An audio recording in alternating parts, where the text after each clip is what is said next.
Okay, guitar cats. We got guitars. And we got cats. This is Big Panther Boy Ninja. At least 25% Panther.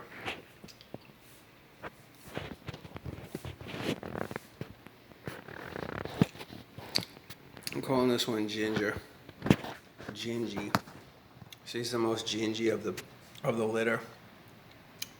I also call her number 4. I love her so much. Sweet little sleeper. Oh, I woke her up. Oh, I didn't mean to wake you.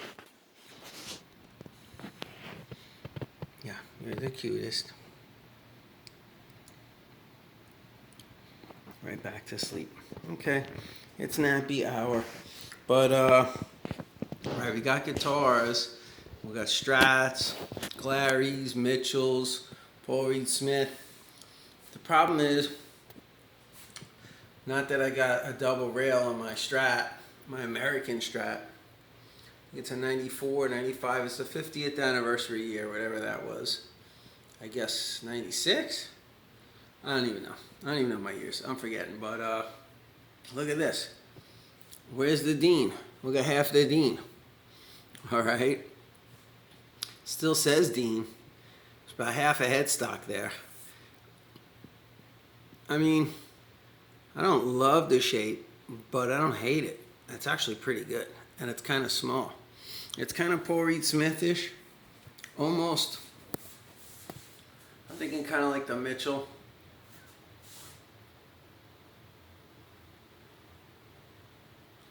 There's the Paul Reed Smith. There's the Mitchell.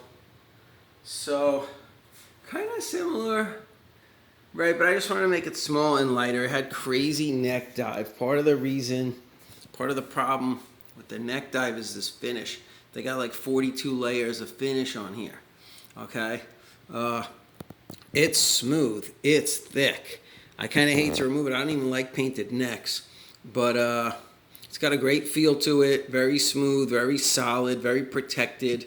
You can see the rosewood, pardon me, got an itch. Itches, don't get me started. I got a whole comedy routine I'm working on.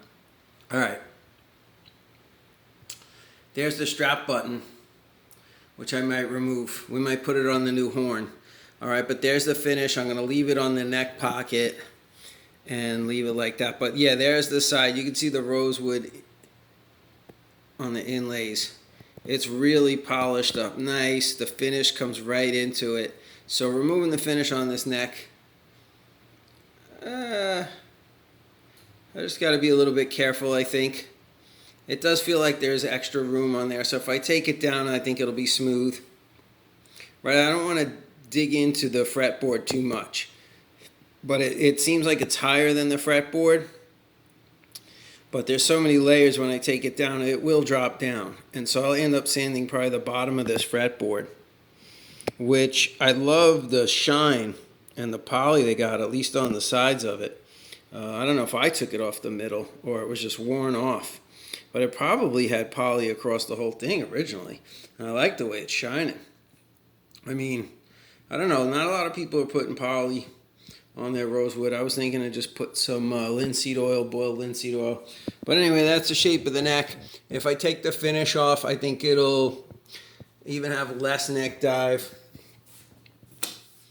But the thing is pretty balanced now. Now we're coming into my little dust shop. Now, we got the studio room, got the guitars, I got blank walls to project on. I got echoey floors and walls. So we got good acoustics in here. Probably sound like I got reverb on. I don't. It's just the phone. Right, here's the old shop with the cats. And I don't do grinding or sanding out here anymore. Too much dust in the house. Too much dust everywhere. So, we'll do electronics and other things. And then, right, it's good to have more than one bench because sometimes the benches are occupied. Anyway, you got to hunker in to do some work. And then come in here, I can keep the dust pretty contained. I got the little vacuum there. Right, I get the vacuum attachments. I only have hand tools. Probably better if I had better tools. But you can see just a few hand tools and we're getting her done. All right, here's the Ergo V. Oh, I bought a vise. So it's nice having this set up. The vise, even though it might not be perfect, can hold things. It's already come in handy. Now I sanded down the Ergo V. It's down to a 36 grit on the front. And we got the shape pretty good. It balances in any direction. It stands up in this direction. I got the fake, the fake horn, I don't know, the new horn. It is kind of pointing west a little more. I think I would have been happier if it was pointing north more. But it doesn't bring the guitar any wider. And we'll see if it holds a strap button. I mean, it's not perfect. It's not even great. It's okay. I like this little short horn I did for the leg. And functionally, that's the bomb. The nipple seems to be working good. This thing stands up on its own. It balances. Look, pretty easily. I did it with one hand. No effort. So it wants to balance like that. So it's pretty good on the Ergo 45. I love the grains that have just popped out on the latest sanding. I love the 1, 2, 3, 4, 5, 6-piece body, right, and all the different grains. So that'll lend to the design, and we'll see how it looks when it's stained. I want to mix a bunch of different colors from navy to cherry red, maybe even into some yellow, so like a purple burst maybe, or a rainbow burst. I don't know if we're going to get much green on this bad boy. Probably not much at all. But it might be like hardcore navy blue. I don't know. We'll see. And, right, it stands up. If I get it to stand. It also stands frontward. Although, there we go. I'm struggling with that one. It might tip. I don't want it to crack. Oh, you son of a bitch. I called it. It won't crack. It shouldn't crack that easy. There's the crack. See it? Don't look too bad. It seems pretty solid. And yeah, the Ergo V is in full effect, right? I did the body carve, the arm carve even harder. I widened the leg. It sits on the leg straight upright. Nice. Very nice. Very nice. Let's see if I could show you. Can I show you? I don't know if you see that. I'm just kind of pointing and hoping and shooting in any direction. But yeah, it sits on the leg nice. Before it was kind of cutting into the leg. So I widened the leg carve, and you can sit it on both legs now better. And there's no horns to hit you in the nads. Like, I don't understand these flying V people. The legs coming down, bad news. So yeah, widening that now, it doesn't cut the circulation off on the leg. The body's getting lighter and lighter.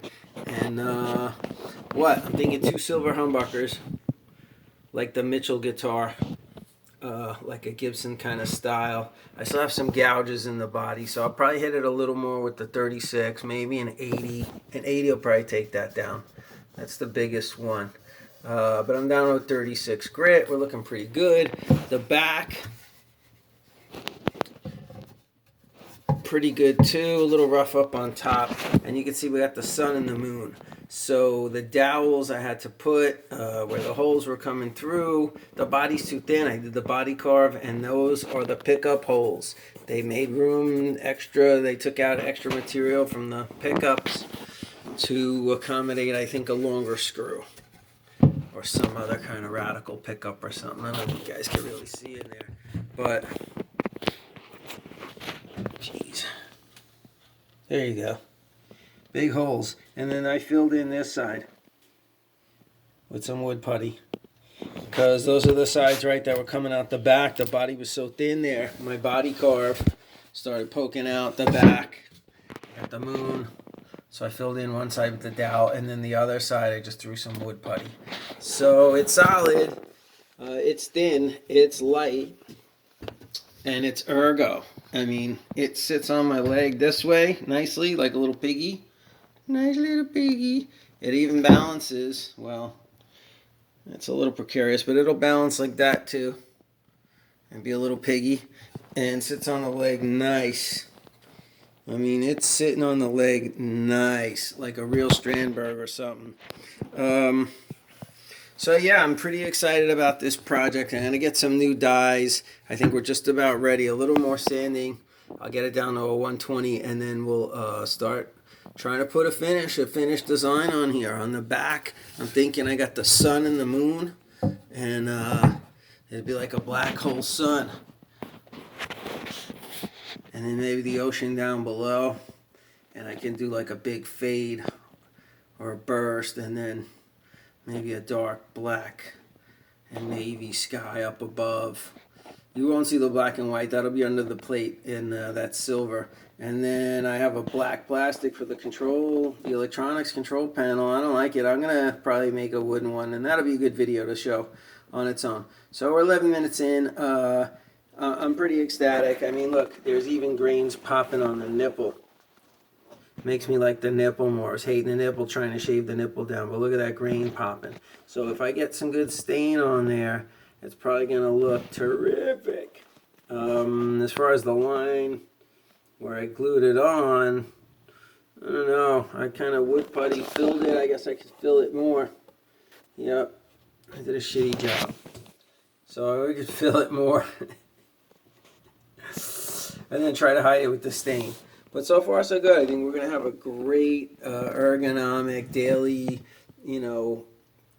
practice guitar. And also I think it's going to be great for doing higher register stuff, right? And I don't know. We'll see about the pickups right now. I don't know why I'm in my mind. I want to get some Alnico 2s. Vintage jazz, smoother jazz sound. Otherwise, it's going to be like humbuckers. I guess I can get the full-on Les Paul type of sounds, right, with the Alnico 5 humbuckers. And we're going to do push pots.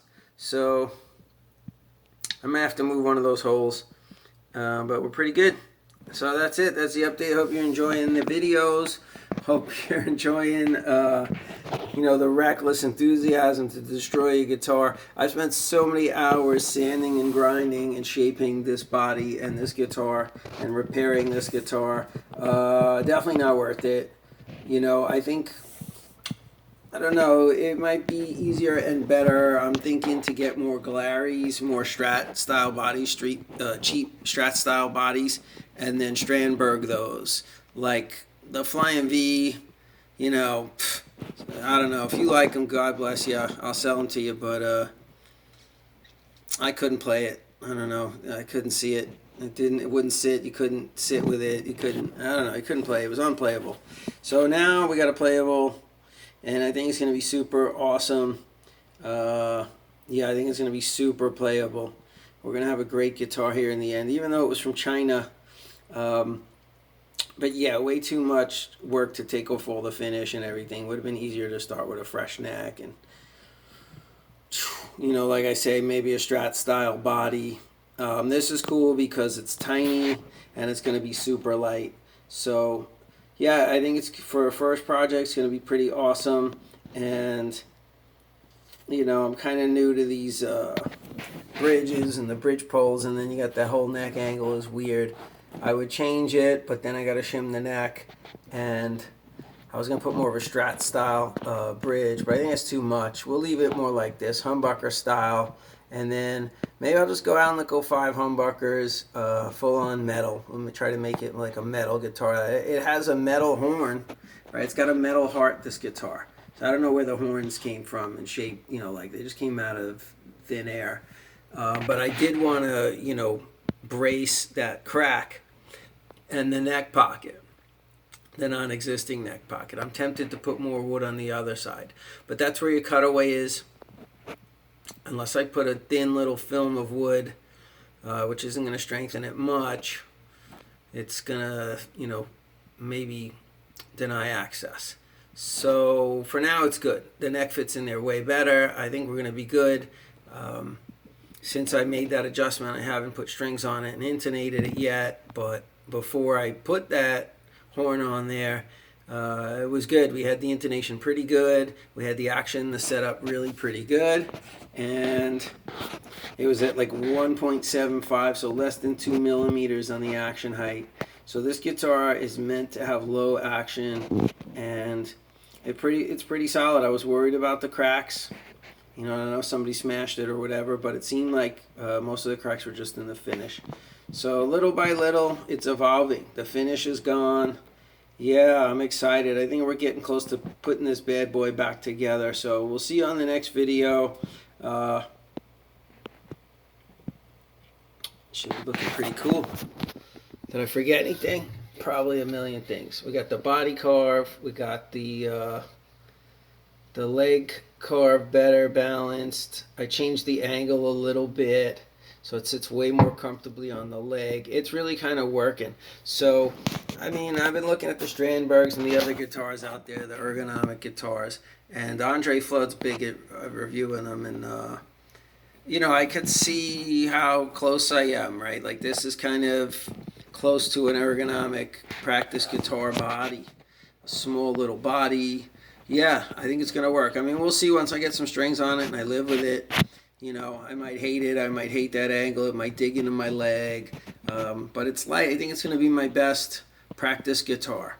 Right, way more comfortable than my other ones. And being that it'll just have cheap parts and it's not an expensive guitar, I won't cry if it gets dinged or stolen or crushed or whatever. I mean, I might miss it because it's super ergo, but I know how to build them, right? And we'll build another one. So we'll see you on the next video. Till now, people, guitar cats.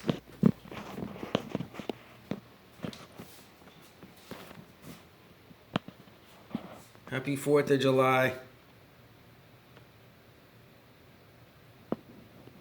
Peace.